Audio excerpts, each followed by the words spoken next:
2024 भित्र के पीपीएस हुन्छ भने के हो त पीपीएस अर्थात् पर्मानेन्ट पोलिटिकल सल्युसन?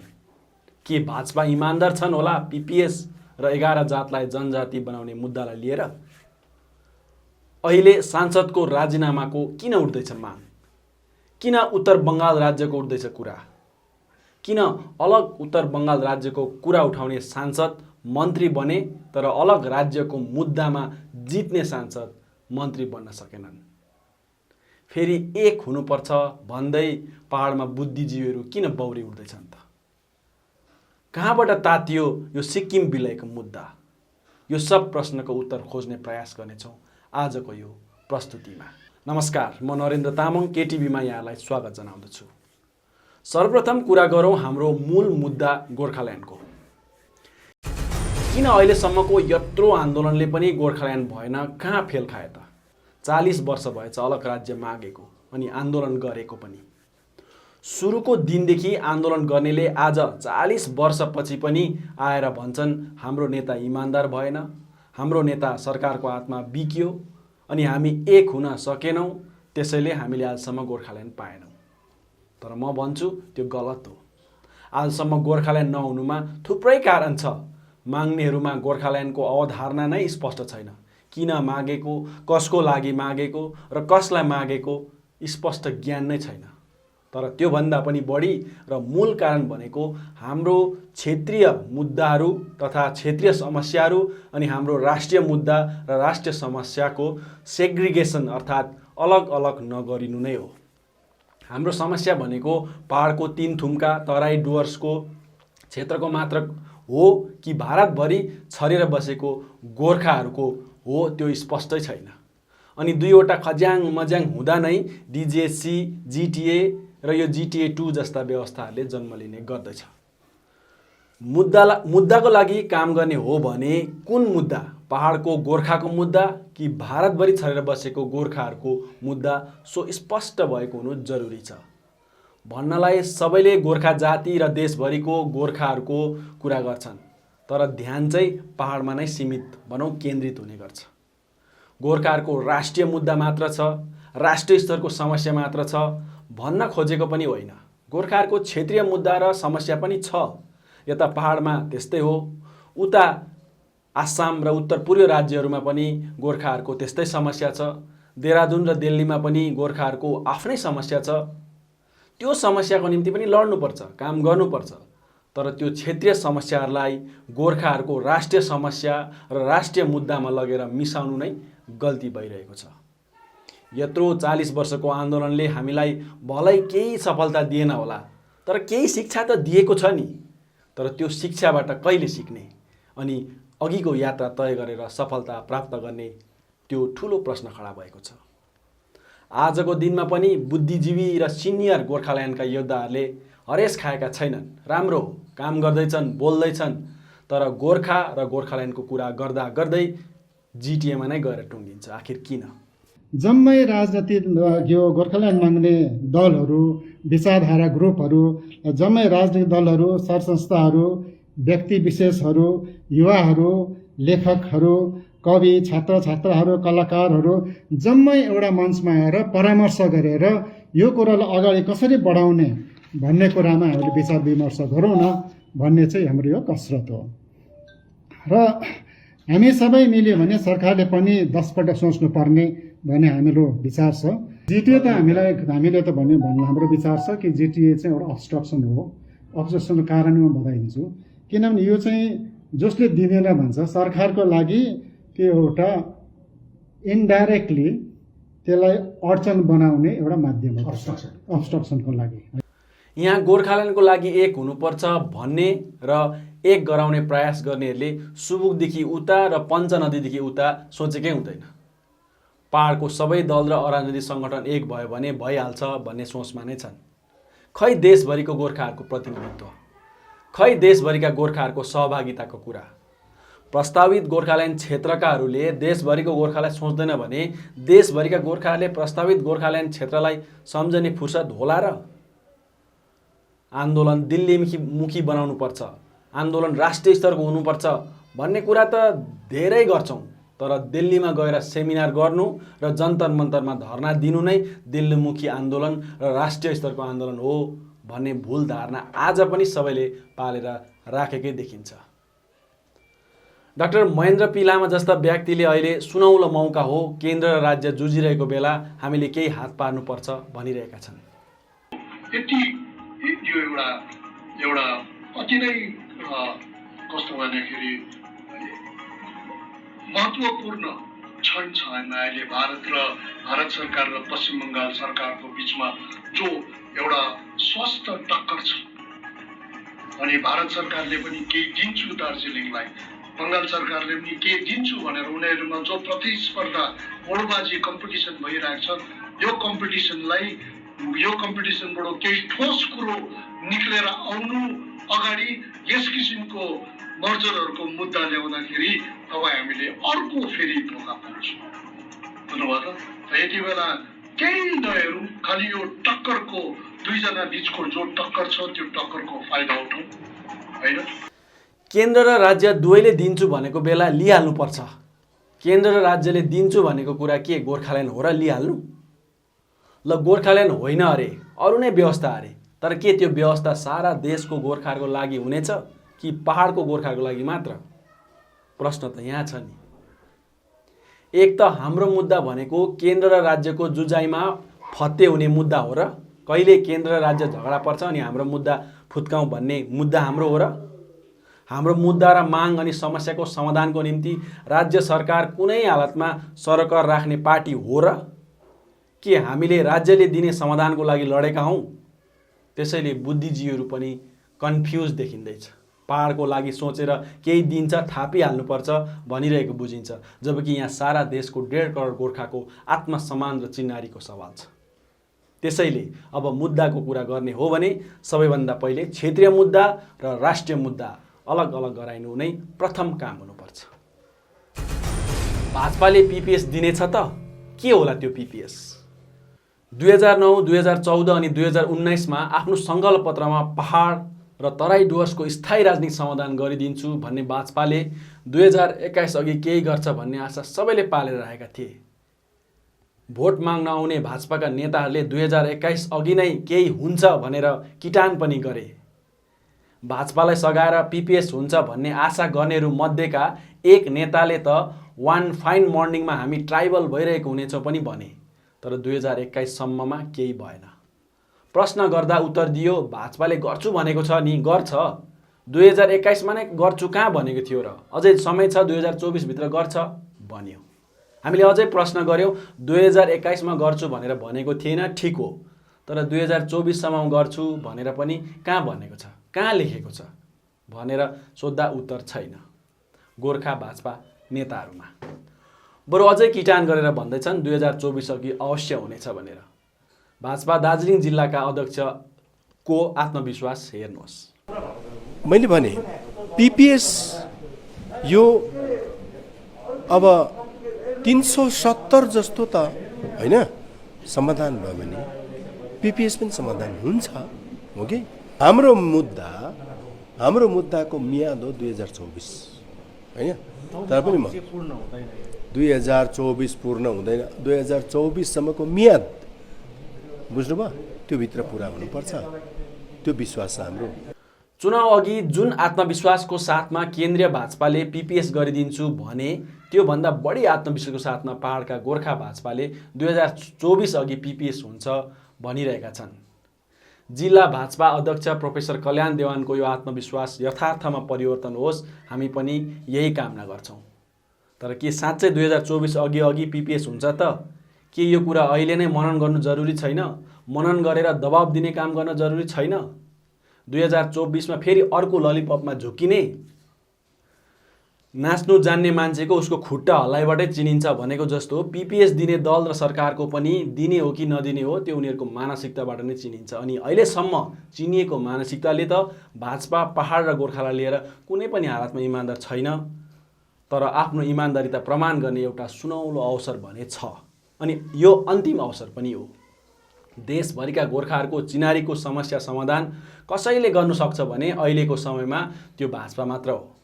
तर समस्या र कन्फ्युजन यहाँ पनि त्यही छ जो अघि मैले भने भाजपाले भनेको पिपिएस पहाड तराई र डुवर्सको अर्थात् यो क्षेत्रको मात्र हो कि सारा गोर्खाहरूको त्यो स्पष्ट अवधारणा छैन। के हो त पिपिएस? एउटा कुरा तय छ, पिपिएस गोर्खाल्यान्ड हुँदै होइन, त्यो किटान गरेर भन्न सक्छौँ। यदि गोर्खाल्यान्ड हुँदो त सिधै गोर्खाल्यान्ड भन्ने थिए। त्यति बेला भनेका थिएनन् भने पनि अहिले त भन्ने थिए। एकजना गोर्खा भाजपा र अहिले हाल विधायक बनेका भाजपा नेताले भनेका थिए 2019मा बङ्गालको चुनावलाई हेरेर हामीले रणनीति बनाउनु पर्छ अनि गोर्खाल्यान्ड या त अलग राज्य भन्न सक्दैनौँ, तर पिपिएस गोर्खाल्यान्ड नै हो भनेर भनेका थिए। ल ठिक छ, त्यति बेला गोर्खाल्यान्ड भन्न सकेन, तर अहिले 2021 को चुनाव सकिएपछि त्यही भाजपाको सांसद अर्को सांसदले अलग राज्य उत्तर बङ्गालको मुद्दा उठाउँदा खै गोर्खाल्यान्डको कुरा गरेको या त उच्चारण गरेको। कुरा स्पष्ट छ, पिपिएस अलग राज्य हुँदै होइन, यो पनि राज्यभित्रकै कुनै एउटा व्यवस्था नै हो या भनौँ थियो, किनकि भाजपाको क्यालकुलेसन थियो 2021मा बङ्गालमा सत्तामा आएपछि जिटिएलाई नै ठाकठाक ठुकठुक पारेर बोडोल्यान्डलाई जस्तो बनाउने, तर अब बङ्गालमा भाजपाको हारसँगै त्यो पनि सम्भावनाको रेखादेखि बाहिर देखिँदैछ। अब भाजपाले 2024 को लागि काम सुरु गरिसकेको छ। त्योभन्दा अघि 2022मा उत्तर प्रदेशको चुनाव बाँकी नै छ, जहाँ 2024 को निम्ति 80 जना सांसद चुनिनेछ। त्यसैले 80 बेसी हो कि हाम्रो 1 जना बेसी हो, आफै बुझिहाल्नुहोस्। तर अझै 3 वर्ष समय छ। भाजपा गोर्खाहरूप्रति इमान्दार छ भने केही पनि सम्भव छ। पिपिएस को रूपमा सारा देशका गोर्खालाई अझै पनि भाजपाले न्याय दिन सक्छ, तर त्यसको लागि इमान्दार हुनु जरुरी छ। तर अब 2024 सम्म पनि केही भएन भने सारा गोर्खा जातिबीच भाजपामाथिको आस्था सधैँको निम्ति मरेर जाने कुरामा दुईमत नहोला। त्यसो भए के 11 जातले जनजातिको मान्यता पाउला? अब यो अर्को असम्भवको पहाड देखिँदैछ। सर्वभारतीय स्तरमा 11 जातलाई जनजाति बनाउन सकिँदैन भनेर आरजीआई अर्थात् रेजिस्टर जेनरल अफ इन्डियाले भनिसकेको छ, या त त्यसको लागि संविधान संशोधन गर्नुपर्ने हुन्छ। 11 जातलाई जनजाति बनाउन संविधान संशोधन गरिए देशको आधा जनसङ्ख्या नै जनजाति हुनेछ भन्ने चर्चा छ। यो अवस्थामा जनजाति पनि टाढोको विषय नै देखिँदैछ। धेरैवटा राज्यहरूले यसको निम्ति रिकमेन्डेसन धरि दिएको छैन। तर यहाँ मुख्य कुरा के छ भने हामीले यो देशमा के चाहेको, राष्ट्रिय चिनारी या आफ्नो जन्मसिद्ध अधिकार या त सहुलियत? जनजाति बनिनु भनेको त एउटा दर्जा हो, यो एउटा सहुलियत हो। जुन दर्जा र सहुलियत यो देशमा शरणार्थीले पनि पाउँछन्। जसरी घरमा राखेको एउटा गोठालो या त काम गर्नेले पनि सहुलियत त पाउँछन्, तर आफ्नो हक र अधिकार पाउन त्यो घरको सदस्य हुनु जरुरी छ। हामी चाहिँ के यो देशको सदस्य होइनौँ? यो घरको मान्छे हामी होइनौँ? यो देशको खाँटी नागरिक होइनौँ? हामीलाई सहुलियत र दर्जा चाहिएको हो कि आफ्नो हक अधिकार र चिनारी र अस्मिताको लडाईँ हो यो? अब स्पष्ट भएर अलग अलग मुद्दालाई अलग अलग प्रकारले अघि बढाउन जरुरी छ। एउटै थालमा यो सब कुरालाई खिचडी बनाउने हुँदा बिग्रेर जानेछ। किन उठ्दैछ उत्तर बङ्गाल अलग राज्यको कुरा? उत्तर बङ्गाल राज्यको कुरा बङ्गालमा चुनाव हारेपछि अचानक जोन बार्लाले उठाएको मुद्दा अवश्य होइन। सांसद जोन बार्लालाई त उठाउन लगाइएको। भाजपा हेर्नु चाहन्छ कि उत्तर बङ्गाल राज्यको यो कुराले र यो मुद्दाले बङ्गालमा कस्तो रिएक्सन आउने हो भनेर। नत्र अलग राज्यको मुद्दा उठाउने जोन बार्लालाई किन केन्द्रीय मन्त्रीको पद दिइन्छ, जबकि अलग राज्यकै मुद्दामा चुनाव जितेको सांसदले अहिले मन्त्री पद पाउनु त होइन, अलग राज्यको कुरा धरि गर्न सकेको छैन। वास्तवमा बङ्गालमा हारको सामना गर्न परेको भाजपाले जुन प्रकारले उत्तर बङ्गालमा आफ्नो मजबुत पकड बनाएको छ त्यो यथावत राख्न चाहन्छ। यहाँ राज्यमा सरकारमा नआई त्यो यथावत राख्नको निम्ति एउटै माध्यमद्वारा मात्र सम्भव छ, त्यो हो जनताको चाहनाको कुरा गरेर, अर्थात् जनताको आकाङ्क्षाको पुरा गरिदिन्छु भन्ने आशा देखाएर। अनि यहाँको धेरैको जनताको चाहना हो बङ्गालदेखि अलग राज्य उत्तर बङ्गाल। तब के उत्तर बङ्गाल राज्य निर्माण हुन्छ त? यो बीच दार्जिलिङको सांसद किन मन्त्री बन्न सकेनन्?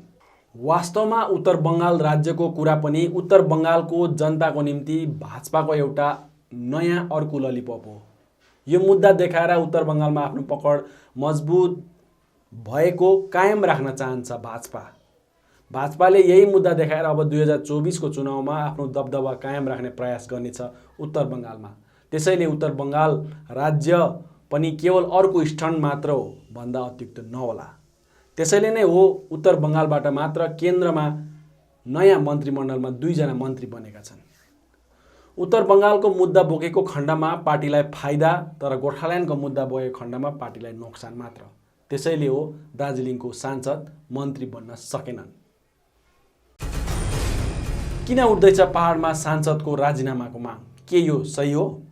सांसदले 2 वर्ष बितिसक्दा पनि केही काम गरेन भनेर अहिले राजीनामाको माग पहाडमा उठ्दैछ। एक हिसाबले सांसदलाई काम गराउन दबाउ बनाउनु सही कुरा हो, तर अहिले नै राजीनामाकै माग गर्नु अलिकति कठोर नै भएको देखिन्छ। यो बेला दबाब दिनु सही भएको भए तापनि राजीनामा नै माग्नु चाहिँ उनीहरूको राजनैतिक द्वन्द्व हो कि जस्तो पनि देखिँदैछ। काम गर्ने दबाउ बनाउनु या त काम गर्न लगाउनु या त काम गर्ने माहौल तयार गर्नु, अनि हुन सके मुद्दाको निम्ति सांसदलाई अलग दलको नै भए पनि सहयोग गर्नु अहिलेको सही पक्ष हुनेछ।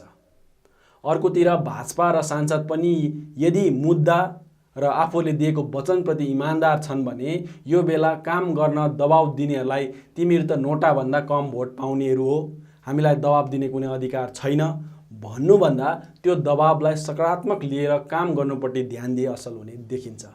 कसले दबाब दिँदैछ र उसले कति भोट पाएको थियो सो हेर्नुभन्दा उनीहरूले के भन्दैछ त्यता ध्यान दिएर काम गर्न सके राम्रो हुन्छ।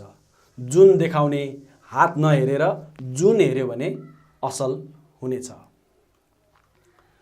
जनताको आवाज भएर बोल्न र सङ्कल्प पत्रमा दिएको वचन पुरा गर्नुहोस् भन्न भोट धेरै पाएको हुनुपर्छ भनेर कहीँ लेखेको छैन।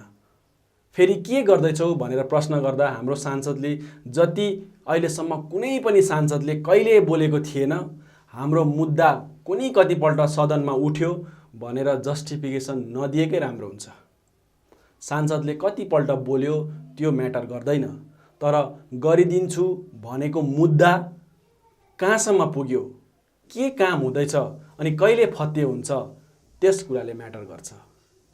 त्यो बाहेक अरू जति पनि काम भयो भनेर ढर्रा पिटिन्छ त्यो जनताको आँखामा धुलो हाल्ने काम मात्र हो। गोर्खाल्यान्ड माग्नेहरूलाई एक हुने आह्वान गर्ने तथाकथित बुद्धिजीवीहरू किन बढी उठ्दैछन् पहाडमा? गोर्खाल्यान्डको नाम गरेर पहाडको सत्ता ताक्ने, विधायक र सांसद बन्ने सपना देख्ने, गोर्खाल्यान्डको लागि हामी त काम गर्दैछौँ नि भनेर देखाउन र आफ्नो आइडेन्टिटी समाजमा देखाइरहन अवकाशप्राप्त जीवनमा समय कटाउने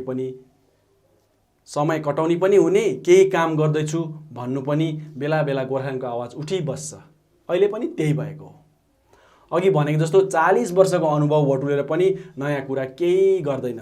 नयाँ बाटो, नयाँ सोच, नयाँ उपाय बिना गरिएको यस्तो कसरत फलप्रद हुन्छ भनेर आशा गर्नु त्यो पनि भ्रम नै हुनेछ। केन्द्र र राज्यको द्वन्द्वमा अनि पहाडमा पनि कुनै एक दल र नेतालाई आशीर्वाद दिएर सत्ता नदिएको अवस्थामा हाम्रो प्रयासले पो केही रङ ल्याउँछ कि? पहाडमा कुनै नयाँ राज्यभित्रकै एउटा व्यवस्था मिलाएर पहाडको सत्ता उपभोग पो गर्न पाइन्छ कि भन्ने पर्यटक बुद्धिजीवीले सोचेकै हुनसक्छ, तर त्यो पनि कुकुरले हड्डी झर्छ कि भनेर पर्खेको कथा जस्तै हो। अब मुद्दा फत्ते गर्न भाजपाका गठबन्धन दल र अन्यहरूले के गर्नुपर्ने त?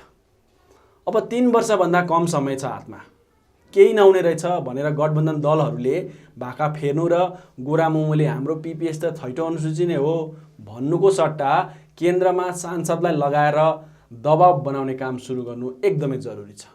चुनाव अघि भाजपालाई सघाउनु चाहिँ केवल मुद्दाको लागि हो, अरू कुनै सेटिङ छैन भने अब मुद्दाको लागि दबाब दिनु जरुरी छ। अब दबाब बनाउने ठाउँ नै छैन भने चाहिँ भन्नु केही छैन। त्यसको जवाब जनताले अर्को चुनावमा दिनेछ।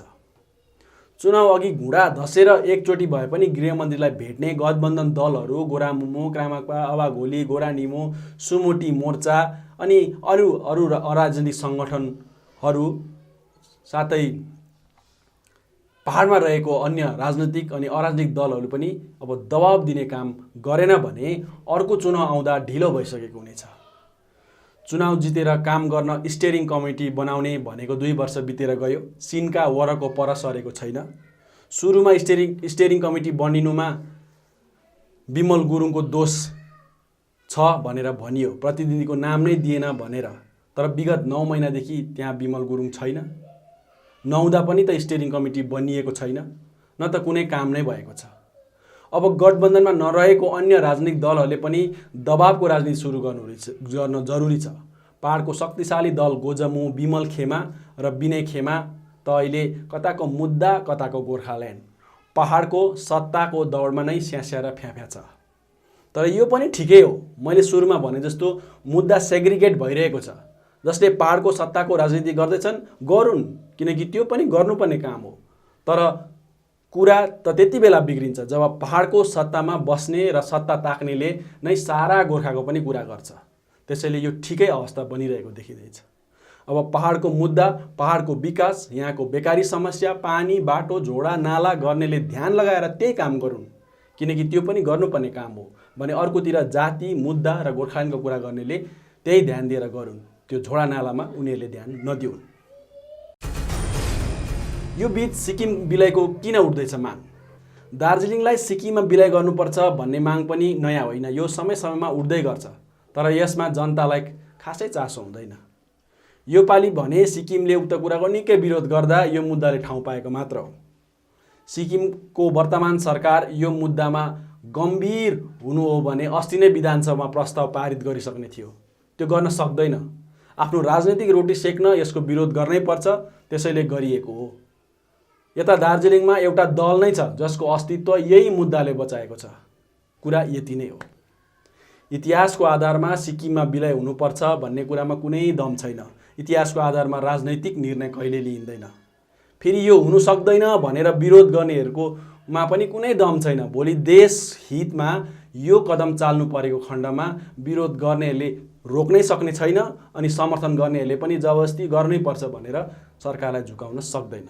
यो मुद्दालाई लिएर सिक्किम अनि यता दार्जिलिङमा नेताहरूले जनतालाई भ्रममा हाल्ने काम गरेको देखिँदैछ।